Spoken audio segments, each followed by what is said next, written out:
See, what is the main disadvantage of this partitioning? External fragmentation. Internal fragmentation has been completely removed by dynamic partitioning, but still external fragmentation is going to be there. And other than this compaction, the only method using which you can remove the external fragmentation is by letting the process be non-contiguous, which means like this. Watch it. Let us say we have the memory like this, and some part of it is taken by operating system, and the remaining part is occupied by various processes. And in a course of time, what happens is there will be some holes forming. Let us assume that there is a process from here to here, and again there is a hole, and there is a process from here to here, right? So let us say there is a hole here of 1 MB, and there is a hole here of 1 MB, right? Fine. Now a new process of size 2 MB has come, and now it is asking for the memory. The new process, this is the process of size 2 MB, right? This is the process. Now we cannot allocate this process either here or here completely, and therefore it is leading to external fragmentation in case of contiguous allocation. Now if you remove that restriction and say that a process can even be present non-contiguously, then you can happily run it, isn't it? Then what I'll do is I'll try to divide this process into two parts, right? And then maybe put one part here, 1 MB, and put other part here, and then run it. But the problem here is this division is going to be a headache.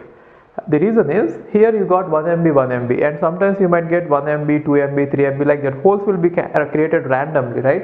So dividing a process according to the holes is going to take a lot of analysis, and a lot of code has to go into it in the operating system, right?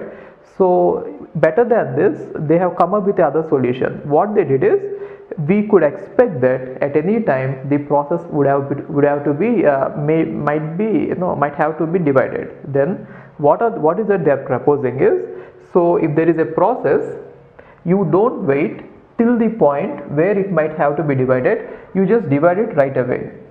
They want to divide the process into small parts, and then they want to divide the memory also into small parts, many parts like this, right?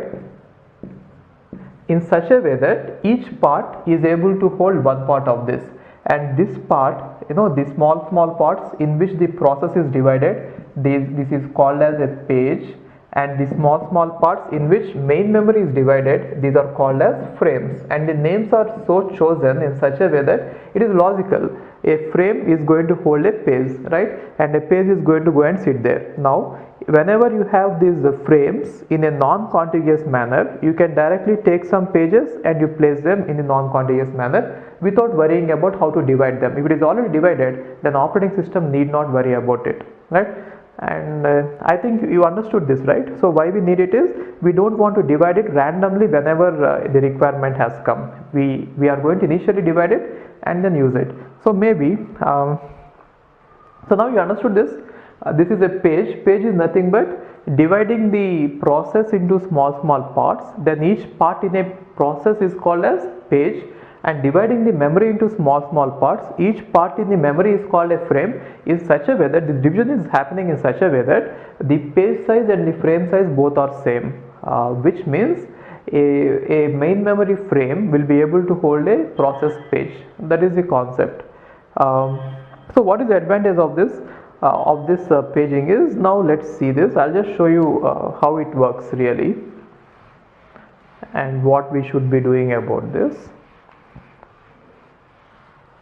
Now let us say our main memory is having 16 KB. Let us say this is the main memory, right?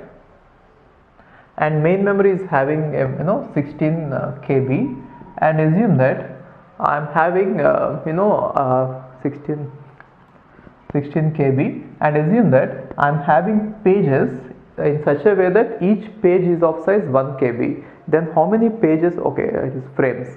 I am having frames in such a way that each frame is of size 1 KB. Then how many frames will be present in this main memory? 16 frames, isn't it?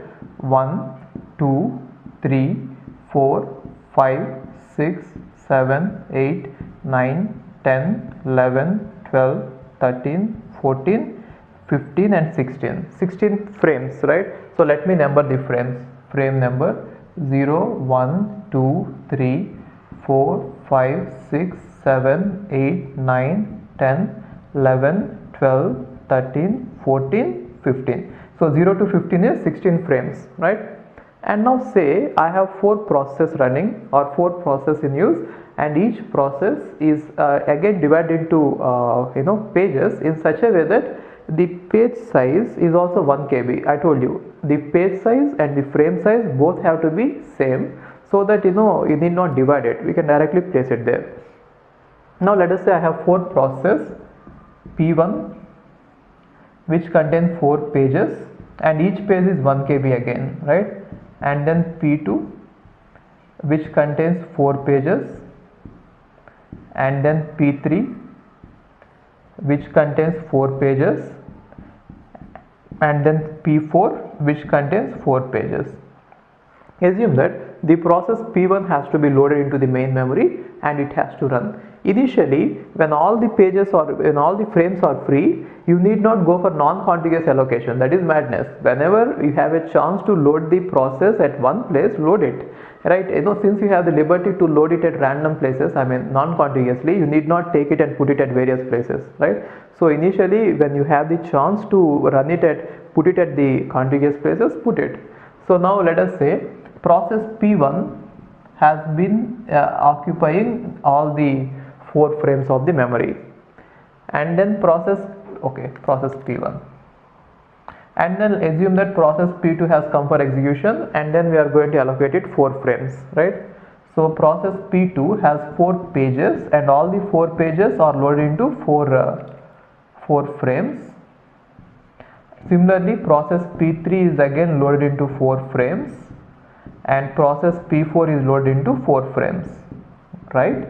And say now the process P2 and P4, which are now in the main memory, which means in the ready queue, wants to perform some IO operation, and so they have to be taken out. The reason is, if once I take out these process which are waiting for IO, I could put in that place some other process which are willing to run.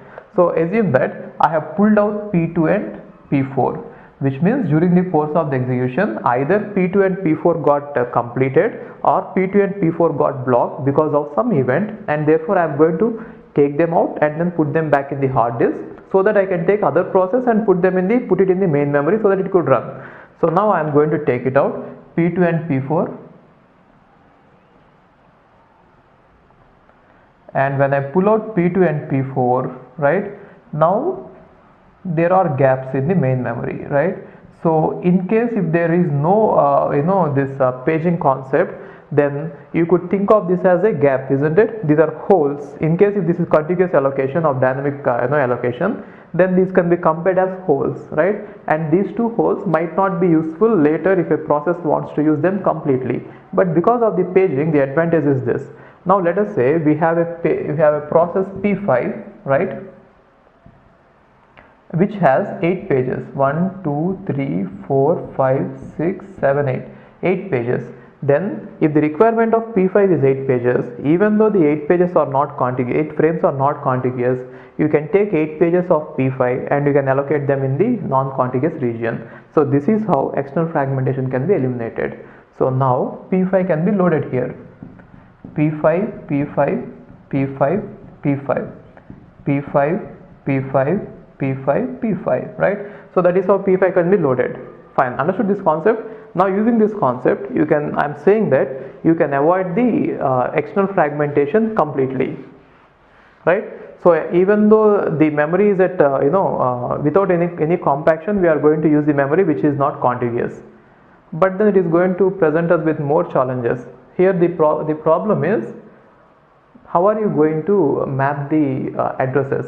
In this sense, according to CPU, right, a CPU doesn't know that your process is actually partitioned and then split up across many parts, right?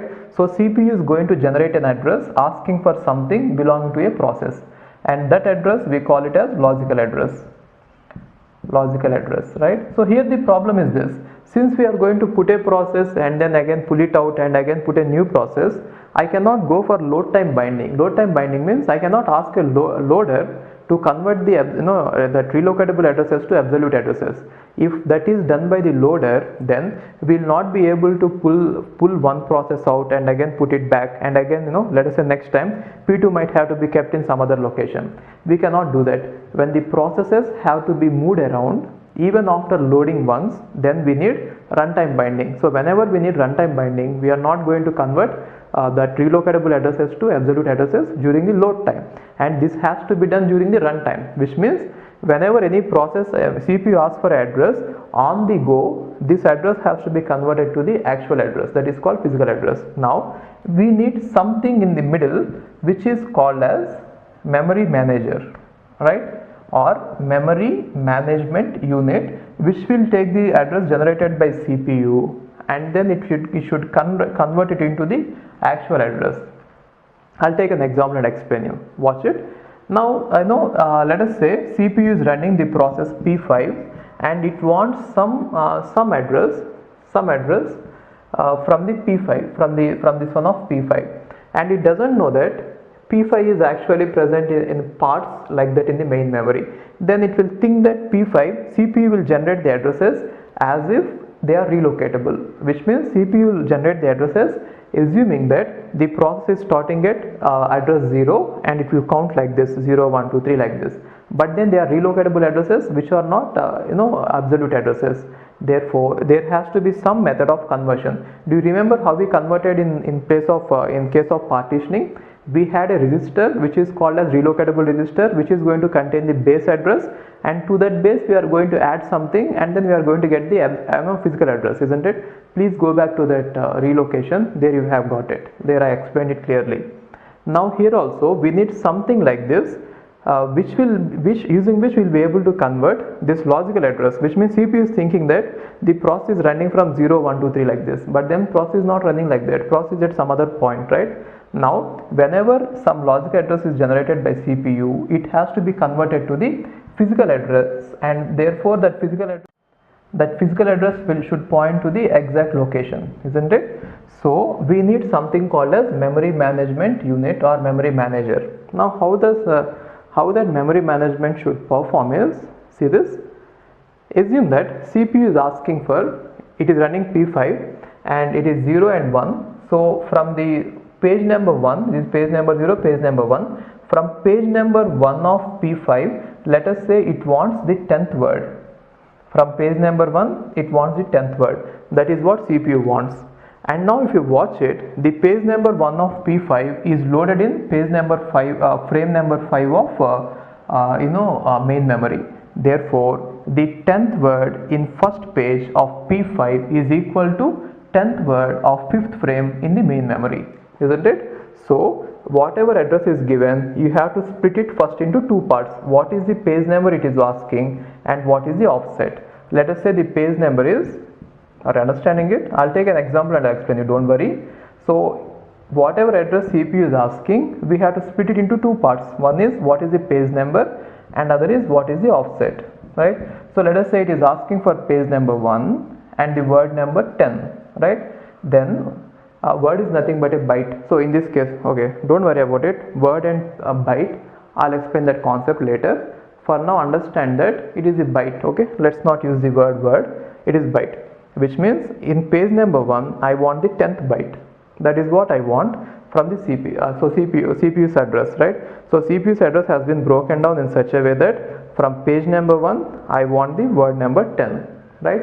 And whenever this is generated, the corresponding logical address should be mapped to the physical address. So where is page number 1 present? Page number 1 is present in frame number 5. Therefore this has to be taken by this memory management unit, and it has to be converted like this. What is the frame number in the main memory and what is the offset, right? So the frame number here is 5, isn't it? Because 0th page is loaded here and first page is loaded here, right? So the page number 1 of P5 is present in frame number 5 of the main memory, right? And the offset remains same. So the offset we are going to leave it as same, but the page number has to be converted to the frame number. Therefore, the entire purpose of memory management unit or memory manager in case of this MMU, in case of this paging, is converting the page number into the frame number. So yes, eventually we have to convert the logical address into physical address.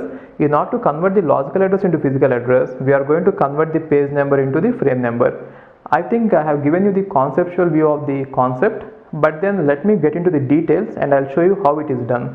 Okay, anyway, what I mean to say is whatever address CPU is going to generate, that is nothing but the relocatable address. Relocatable address means CPU assumes that the process has been loaded from address number 0, which is not true. And now that relocatable address has to be converted to the physical address. Physical address means where is the process actually running. Therefore, whenever CPU asks for address, when it is running some process, it is not actually the address that you should fetch from the main memory. You should convert it into the physical address. So logical address has to be mapped to physical address. That mapping is done using the memory management unit. And for that mapping, it converts the logical address into page number and offset, and then using the page number it will try to get the frame number. Now frame number when concatenated with the offset is going to be the actual physical address. So once the memory management unit generates the physical address, then it will put that physical address in the memory address register. I'll talk about memory address register later in CO. Okay, or you can think of it like this. Once we get the physical address, we'll present the physical address to the main memory, and main memory will take that physical address and take the word or the byte which is present there and will give it to the CPU. That is the entire procedure. So what I'll do is, I'll take a small numerical example and I'll explain you how this translation is done. Right? So don't worry, if you didn't understand this, I'll take more examples and explain you. It is going to be easiest concept. Okay? Fine.